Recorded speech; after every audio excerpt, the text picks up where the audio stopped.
नमस्कार, मी comrade PG. Gawande. आपण पाहता न्यूज घराणेशाही दिग्रस. मित्र, मी सध्या पंचायत समितीच्या आवारामध्ये आलेलो.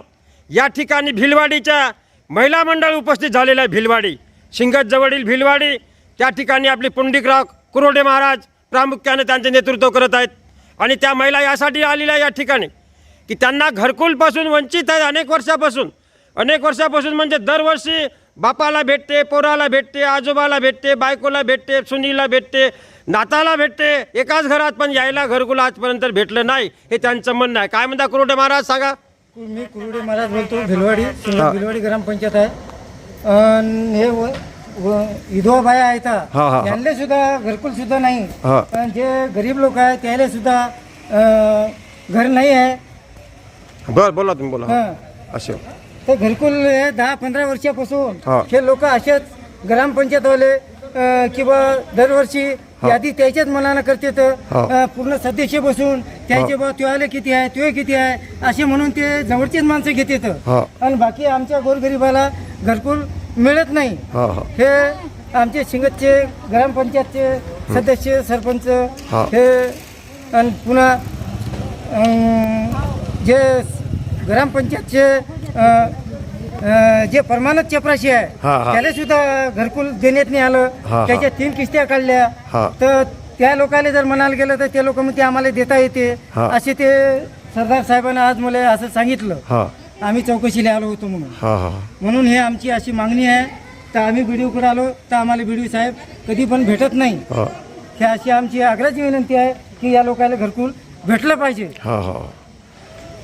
धन्यवाद कुरोडे महाराज. कुरोडे महाराजाचं हे म्हणणं आहे की भिलवाडी आहे, शिंगत जवळ भिलवाडी आहे, त्या भिलवाडी गावाला आणि बरेच वर्षापासून 10 ते 15 वर्षापासून या लोकांना, हे समोर दिसते महिला मंडळ, या लोकांना घरकुल मिळालं नाही. घरकुलापासून वंचित आहेत. आणि एकाच घरामध्ये बापाला, सुनीला, सासऱ्याला, सरपंचाला, पोराला, सरपंचींना, मेंबरला, सगळ्याला घरकुल भेटत आहे असं यांचं म्हणणं आहे. परंतु आणि कर्मचाऱ्याला सुद्धा भेटत आहे. कर्मचाऱ्याला घर पाहिजे, पण पहिले या लोकांचा विचार केला पाहिजे. विधवा महिला याच्यामध्ये किती आहे. काय नाव आहे बेटा तुमचं? नाव सांग, पूर्ण नाव सांग बेटा. अरुणा अश्विन राठोड. तुझं बेटा? तुमचं सांगा. तुमचं? साहेबराव राठोड फुलाबाई. सीमा काळूराम पवार. उषा उदलाडे. पहा बरं, एवढ्या महिला आहेत, त्याच्या मागं सुद्धा आहेत आणखीन. आणि ह्या लोक वंचित आहे.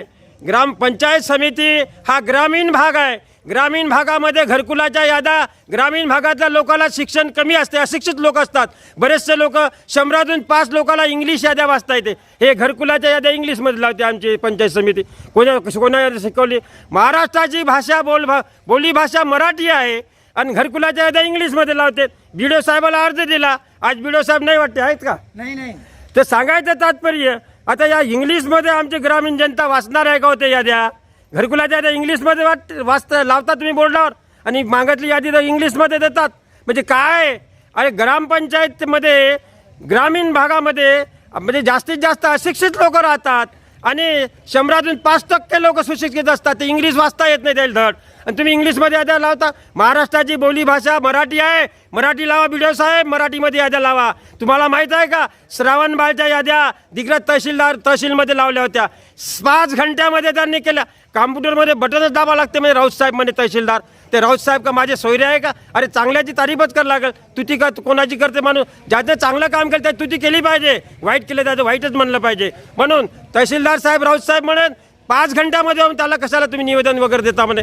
त्याने ताबडतोब कॉम्प्युटरमध्ये बटन दाबलं, काय दाबा ते 5 घंट्यात मराठीत याद्या लावल्या. तसं तुम्हाला करता येत नाही का? महाराष्ट्राची बोली भाषा आहे आणि इंग्लिश तुमच्या त्या घरकुलाच्या याद्या, इंग्लिशच्या याद्या मराठीमध्ये ताबडतोब करा तुम्ही. हे सांगायचं आहे तुम्हाला मला आजच्या निवेदनामार्फत. आणि या भिलवाडीच्या महिलेला आमचे कुरोडे महाराज, बहुजन आघाडीचे आमचे कार्यकर्ते, वंचित बहुजन आघाडीचे झुंजार कार्यकर्ते कुरोडे महाराज हे महिला मंडळाचं नेतृत्व करत आहेत. आणि त्यांना इथे उन्हातानामध्ये आलेले आहेत. हे विधवा महिला याच्यामध्ये बऱ्याच या विधवा महिलाला घरकुल पहिलं प्राधान्य द्यायचं आहे, त्याला भेटायला पाहिजे. म्हणून त्यांना ते प्राधान्य मिळालं पाहिजे, त्यांचा हक्क त्यांना मिळाला पाहिजे. हक्क मागून भेटत नसेल तर छिनून घ्यावं लागत असते. आपला हक्क, आपला अधिकार आहे. ते लोक म्हणते फुकटाचं भेटते, घ्या. फुकटाचं आहे का ते? तुमच्या बापाचं आहे का? यांचंच आहे अधिकार. ते घरकुल यांच्यासाठीच आहे, ते नंतर बाकीच्यासाठी आहे. पहिले विधवाचा प्रश्न आहे, ते विधवाला घरकुल द्या, अशी आजच्या कुरोटे महाराजांची बाईट आहे. मित्र, कुरोटे महाराजांचं म्हणणं आहे. धन्यवाद. सोबत आहे कॅमेरामॅन मोहम्मद इक्बाल भाई, घराणेशाही न्यूज, दिग्रास, यवतमाळ, महाराष्ट्र, इंडिया. जा सावलीत नाही.